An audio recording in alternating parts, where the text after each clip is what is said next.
Buenas noches a todos los participantes de cardiología de terapia intensiva. Esta noche vamos a tener un gran expositor, el doctor Juan Francisco García, que es médico cirujano y partero, especialista en urgencias médicas quirúrgicas y asesor de tesis de especialidades. Es un honor que esté acá con nosotros, doctor. Muchas Buenas noches. gracias. Muchas gracias, doctor Ángel, doctora Angie. Un placer estar con ustedes y gracias a la oportunidad que me está dando Cardiología y Terapia Intensiva para poder compartir con ustedes. Si me permiten, vamos a empezar a platicar sobre la reanimación hídrica del paciente quemado, un poquito sobre su servidor, autor de estos dos libros que pueden encontrar en Amazon y también de algunos cursos que tenemos junto con Academia de Emergencias, ahí en la página de Academia de Emergencias, donde también nuestros anfitriones tienen sus cursos. Y bueno, voy a platicar un poquito sobre la experiencia que nosotros tuvimos durante el tiempo de manejo en el Centro Estatal de Cuidados Críticos de Salamanca, que nos dedicamos finalmente al manejo de los pacientes quemados. Y déjenme ir abordando esto. Acordémonos que los retos que tiene el paciente quemado se pueden estar valorando básicamente como en cuatro grandes líneas importantes. El primero de nuestros retos va a ser el manejo del choque hipovolémico, el segundo el manejo de la hipoxia, manejo de la hipotermia, el dolor. Acordémonos que como todo,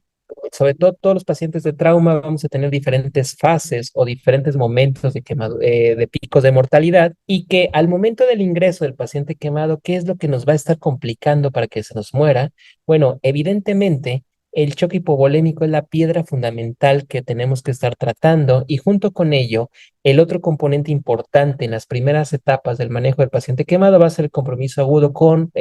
patología respiratoria, que casi siempre va a venir en la forma inicial por los efectos propios de la quemadura y la inhalación de humo. Pero conforme va pasando los días, este panorama va cambiando y vamos a tener una mortalidad que se va a estar dando sobre todo por los procesos de infección del paciente. Si estamos hablando de un paciente quemado crítico, y es decir, estamos hablando del paciente gran quemado, pudiéramos decir que cuatro de los pilares de tratamiento de este paciente va a ser uno, en la etapa inicial, el manejo agresivo de los líquidos, que eso es muy, muy importante, pero también siempre tiene que ir de la mano con el apoyo de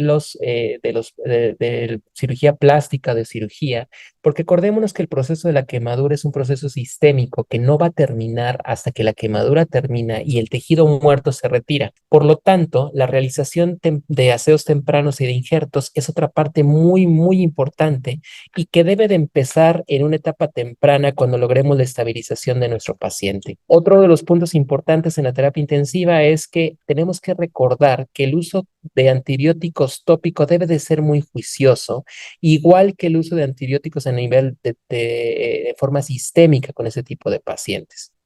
Algo que parece que no puede, que no es tan importante porque no lo alcanzamos a ver, sobre todo cuando estamos hablando desde la visión de urgencias, pero que es muy importante en la visión de terapia intensiva, es que es muy importante la ingesta adecuada de calorías o proteínas. Acordémonos que estos pacientes van a pasar netamente de un estado de tipo anabólico a un estado puramente catabólico y que en las etapas posteriores del manejo de estos pacientes son una de las principales preocupaciones que tenemos que estar teniendo. Si tú vas a manejar en forma adecuada líquidos, el aseo temprano y los injertos de los pacientes, el antibiótico terapia en forma adecuada y la nutrición de nuestro paciente, bueno, esos cuatro pilares nos van a estar llevando a una mejoría y esta mejoría se va a estar dando a través de lo que sigue siendo la supervivencia.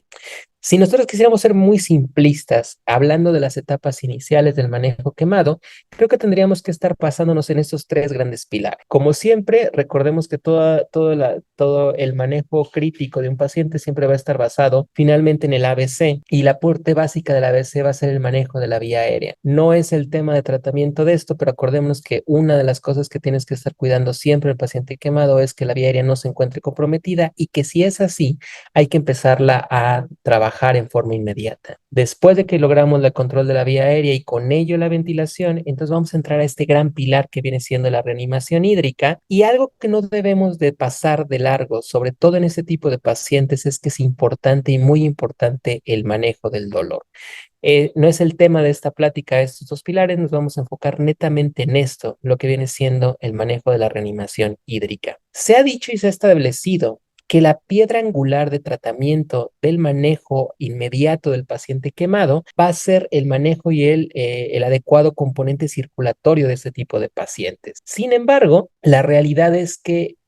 si en este momento quisiéramos decir cuál es la mejor solución para el tratamiento de los pacientes, cuál es el mejor esquema de reanimación de los pacientes, la verdad es que no hay una respuesta única a lo que está teniendo este tipo de eventos. Tenemos una gran tradición sobre el manejo de este tipo de pacientes, sin embargo, creo que este es un campo de exploración que todavía puede dar para mucho en el futuro, en este tipo de compromisos. El paciente que se encuentra quemado va a desarrollar algo importante o algo interesante que se va a llamar el choque del quemado. Y el choque del quemado va a ser una combinación de choques. En realidad no es un choque puro. Quisiéramos entender, o yo cuando estaba en la residencia entendía, o así me lo hicieron saber cuando estaba hablando sobre el ATLS y después hablando sobre el ABDLS, que el paciente quemado es un paciente de tipo netamente hipovolémico. Fui aprendiendo poco a poco que no es así y que el manejo de este paciente es un choque importante porque va a tener tres grandes componentes. Es real que la gran parte de este tipo de choques va a ser un manejo de tipo hipovolémico, es decir, sí tenemos una gran cantidad de pérdida hídrica y esta pérdida hídrica puede catalogarse como un choque hipovolémico de tipo no hemorrágico y que en algunas circunstancias, y aparte el paciente se encuentra con un trauma asociado, puede ser un choque hipovolémico de tipo hemorrágico asociado. Pero también algo que no podemos perder de vista es que junto con esta hipovolemia, todo el componente a nivel del endotelio vascular que se empieza a lastimar va a estar ocasionándonos una gran vasodilatación. Y entonces aquí tenemos una conjunción de choques. Ya tenemos un choque hipovolémico por pérdida de volumen, más un estado que va a empezar a tener una especie de vasoplegia y que va a empezar a tener ese problema con nuestros pacientes. Si además leemos literatura antigua, esa literatura antigua nos va a estar hablando de un factor que no conocíamos bien, que se llama factor depresor del miocardio. ¿Y por qué el factor depresor del miocardio? Bueno, porque también se puede observar conforme va desarrollándose el choque que el corazón y todo el sistema cardiovascular empieza a tener alteraciones sobre esta, y es decir, tenemos un compromiso cardíaco, y entonces va a llegar un momento en que este choque va a tener estos tres grandes componentes: un gran componente hipovolémico, un gran componente de vasodilatación y un gran componente de alteraciones en la contractibilidad cardíaca, y juntos estos tres pilares nos van a estar dando el famoso manejo del choque del quemado. Algo que sí es muy real y que es la razón por la cual la gran mayoría de los protocolos nos hablan del manejo del paciente quemado con líquidos, es porque si no tenemos una rápida y efectiva intervención de las quemaduras, entonces realmente el problema va a ser que vamos a tener mayores complicaciones hacia lo que vamos a estar pasando. Entonces, cuando el paciente llega, por eso es importante que los sistemas médicos de emergencia desde nivel prehospitalario empiecen el manejo, luego las salas de emergencia continúen ese manejo de hidratación y que finalmente el componente de terapia intensiva nos lleve a esa siguiente fase para que podamos tener un mejor pronóstico con nuestro paciente. Ya lo sabemos, como la medicina nos lo ha estado enseñando, pero en especial la medicina de emergencias, que cuando alguno de estos eslabones, ya sea prehospital, emergencias, no hace lo que tiene que hacer, bueno, evidentemente se le complica mucho a lo que está pasando en el sistema de terapia intensiva. Hay un gran problema con el manejo hídrico del paciente quemado porque aparte de que estamos teniendo ese componente de hipovolemia, la pregunta es de dónde está viniendo esa agua, cómo viene ese cambio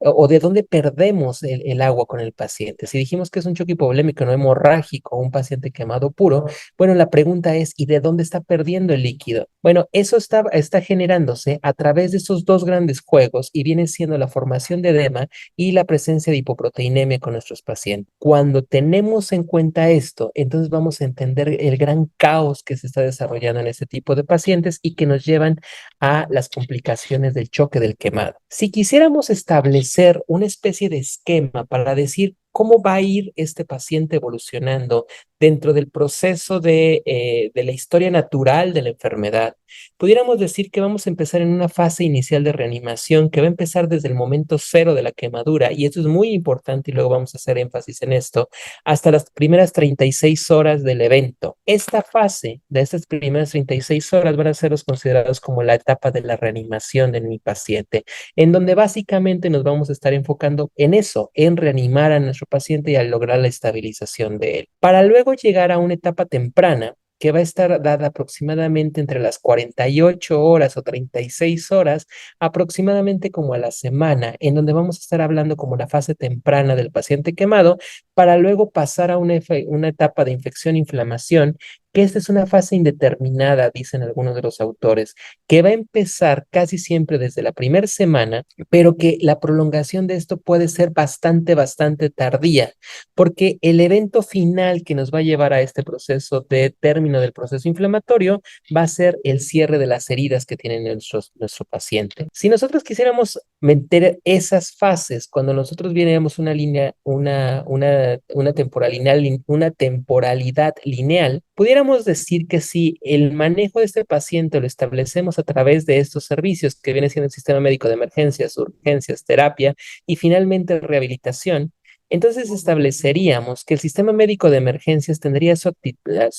actividad principal en lo que la mayoría de los protocolos de trauma, que viene siendo ITLS, PHTLS, nos están hablando acerca de los primeros 20 minutos platino. El servicio de urgencias debería establecerse en lo que llamamos la famosa hora dorada, y por los estándares casi internacionales, una estancia de 8 horas donde nosotros tendríamos que empezar la estabilización de nuestros pacientes para entregárselo a terapia intensiva dentro de esa fase todavía de el manejo de la reanimación, en donde la terapia intensiva puede tener como dos opciones para poder tener con el paciente. Uno es la estabilización o la muerte de nuestro paciente, y si logramos irnos por la fase de la estabilización, bueno, ¿qué es lo que sigue después de ahí? Llegando o brincando esa fase inicial, después la reincorporación del paciente a su vida que estamos teniendo. Así quedaría nuestro esquema integrando todas las fases. La fase de reanimación entonces empezaría en el sistema médico de emergencias y culminaría en terapia intensiva. La etapa temprana y la de infección le toca terapia intensiva o a las unidades de quemados. Y si nos fuéramos a eso que estaba diciendo el libro de Mattox, cuando nos está hablando la respuesta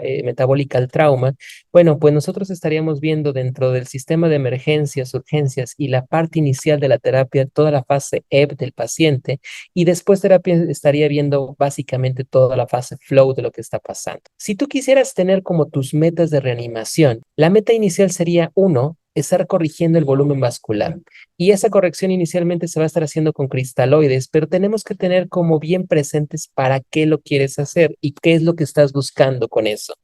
Lo primero que tienes que estar haciendo es, acuérdate que los líquidos los estás metiendo porque lo que quieres hacer es preservar la fusión tisular, y junto con eso estás minimizando la isquemia. Y también no se los pongo aquí, pero en el curso de manejo del quemado que tenemos ahí en la plataforma con Academia de Emergencias viene esa parte de la fisiopatología. Acuérdate que el paciente quemado va a estar teniendo también unas tres grandes zonas de quemadura. Yo les hago la analogía que así como hacemos el código stroke o el código infarto, en donde estamos buscando las zonas de necrosis, isquemia y penumbra, aquí tenemos exactamente lo mismo. Tenemos una zona de coagulación, tenemos una zona de isquemia y una zona de penumbra. La zona central, que lo pudiéramos estar asociando con el primer pico de mortalidad del trauma que nos está diciendo la TLS, es aquella lesión que ya se encuentra focal, en donde las células llegaron netamente a un proceso de necrosis tisular por el contacto con la quemadura. Ahí no vas a poder hacer absolutamente nada. No es así en las siguientes zonas que estamos teniendo. Tenemos después una zona grande de isquemia, donde tenemos alteraciones en el flujo vascular,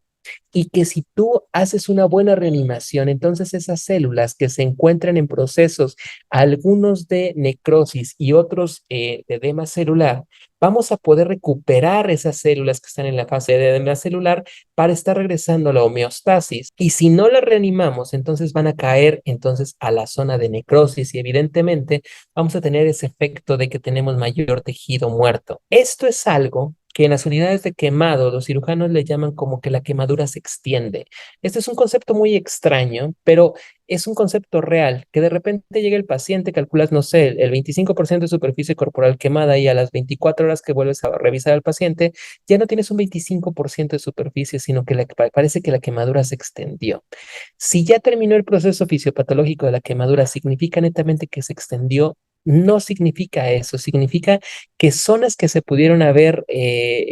salvado del proceso de isquemia con una reanimación adecuada, finalmente no son así, finalmente se va extendiendo ese proceso. Acuérdate que todo lo que se está viviendo es en micro y es en macro, que cuando nosotros estamos hablando de micro, acerca de procesos celulares en los que está viendo datos de necrosis tisular, bueno, de necrosis celular, edema cerebral, acuérdate que todas las células muertas que se tienen que limpiar por el organismo. Ese es el mecanismo de defensa que tenemos y que al momento de estar haciendo, vamos a producir una respuesta inflamatoria. Nada más que dimensiona esto. Un paciente quemado que tiene aproximadamente el 60% de superficie corporal quemada, 70% de superficie corporal quemada, ve la cantidad tan impresionante de muerte celular y de necrosis celular que está pasando y por lo tanto vas a entender cómo la respuesta inflamatoria que quiere controlar todo este relajo se va a estar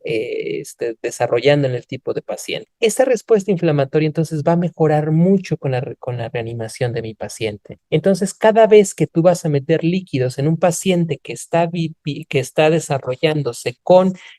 procesos de quemadura, lo estás haciendo para preservar la función tisular, para minimizar isquemia y para reducir la respuesta inflamatoria sistémica. ¿Qué es lo que pasa cuando nosotros no manejamos los líquidos en forma adecuada? Y bueno, pues creo que esto no tenemos mucha ciencia, tenemos muchas historias hacia atrás. Te invito a que leas todas las crónicas que estuvieron pasando en la Edad Media con la Inquisición acerca de la quema de brujas y después de lo que estuvieron haciendo los anglicanos con esa cacería de brujas. Y ya vas a saber qué va a pasar con un paciente quemado. Todo paciente quemado que sigue la evolución natural de la enfermedad, bueno, finalmente va a morir. No hay como mucha ciencia. Esa ciencia se empieza a desarrollar más o menos como en los 60s o en los 70s, cuando algunos investigadores, sobre todo Estados Unidos, empiezan a ver qué es lo que pasa en realidad. Y entonces ya sabemos que si el paciente quemado no se reanima y evidentemente tiene entonces alteraciones de hidratación, porque ya sabíamos que desde inicios del siglo XIX que existía una disminución del hematocrito, entonces eso nos lleva a hipoxia tisular, evidentemente a acidosis metabólica, evidentemente a choque, evidentemente a falla renal y evidentemente a falla orgánica múltiple que termina finalmente con datos de muerte de mi paciente. Entonces, si queremos cambiar esa historia natural, que eso fue lo primero que empezaron a hacer algunos europeos y después los americanos, reponiendo agua con el paciente, entonces vamos a mejorar el pronóstico de mi paciente y vamos a intentar cortar esa historia natural de los pacientes. Bueno, y la pregunta es, bueno, ok, ¿y cómo le hacemos? Creo que hay dos pilares fundamentales que tenemos que estar teniendo con el paciente quemado cuando queremos empezar los líquidos y el primero va a ser determinar la extensión y determinar la profundidad de las quemaduras. Cuando determinamos la profundidad, también estamos viendo la gravedad de mi paciente y estos dos pilares, extensión y profundidad, es lo que me va a estar abriendo todo el panorama de